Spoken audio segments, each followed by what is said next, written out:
Robimy dzisiaj maślane bułeczki drożdżowe z kruszonką i truskawkami. Oczywiście poza sezonem truskawkowym możecie tam włożyć inne owoce, na przykład jagody i zrobić jagodzianki lub maliny i malinianki. To już od Was zależy. Z truskawkami również są bardzo pyszne. Zaczynam od wkruszenia drożdży. Do miski dodaję łyżkę cukru, łyżkę mąki i 100 ml mleka ciepłego. Mieszam i odstawiam pod przykryciem na około 10-15 minut. Niech zaczną rosnąć. Jak podrosną, zobaczcie jak urosły. To możemy robić dalej. Mam tutaj w misie robota 500 g mąki pszennej tortowej, dodaję moje wyrośnięte drożdże. Dodaję 70 g cukru, 100 ml ciepłego mleka i mam przygotowane również 2 całe jajka, które roztrzepię i wleję prawie całe do ciasta. Odrobinę zostawię sobie później do posmarowania bułeczek, żeby już kolejnego jajka do tego nie brać. Zostawię dosłownie gdzieś z 2 łyżki mieszanki jajecznej. O tyle. I zaczynamy wyrabiać ciasto. Jak składniki się połączą, to dodam sobie jeszcze miękkie masło. Mam już przygotowane 80 g. I jeszcze z masłem wyrabiam kilka minut, aż mi się połączy wszystko na gładkie ciasto. O, właśnie takie.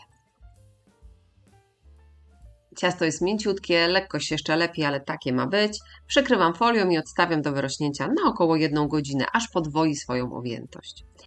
W międzyczasie możemy zrobić kruszonkę. 60 g cukru, 70 g mąki i 60 g zimnego masła.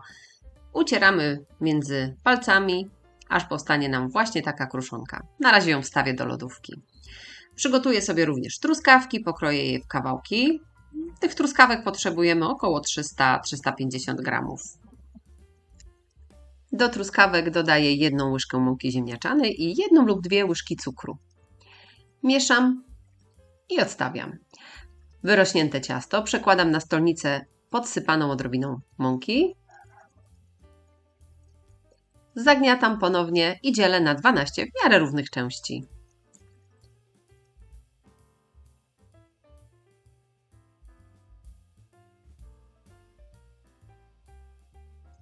Każdą część spłaszczam. Na środek daję 1 lub 2 łyżki truskawek i zagniatam tak, żeby zlepić dokładnie jak pierożek. Odkładam z lepieniem do dołu. Pamiętajcie tylko, żeby dokładnie, dobrze zlepić wszystkie brzegi, żeby potem sok z nich nie wyciekł. Gotowe bułeczki układam na blaszce wyłożonej papierem do pieczenia, oczywiście z lepieniem do spodu. Przykrywam i jeszcze zostawiam na około 15 minut. W międzyczasie rozgrzałam piekarnik do 180 stopni góra-dół i teraz mogę je posmarować jajkiem, które zostawiliśmy na samym początku.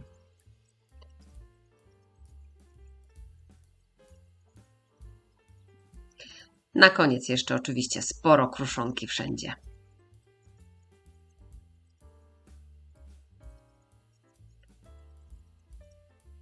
Wstawiam do piekarnika, tak jak już mówiłam, rozgrzanego do 180 stopni góra-dół i piekę około 20-25 minut, aż mi się pięknie zarumienią. I gotowe.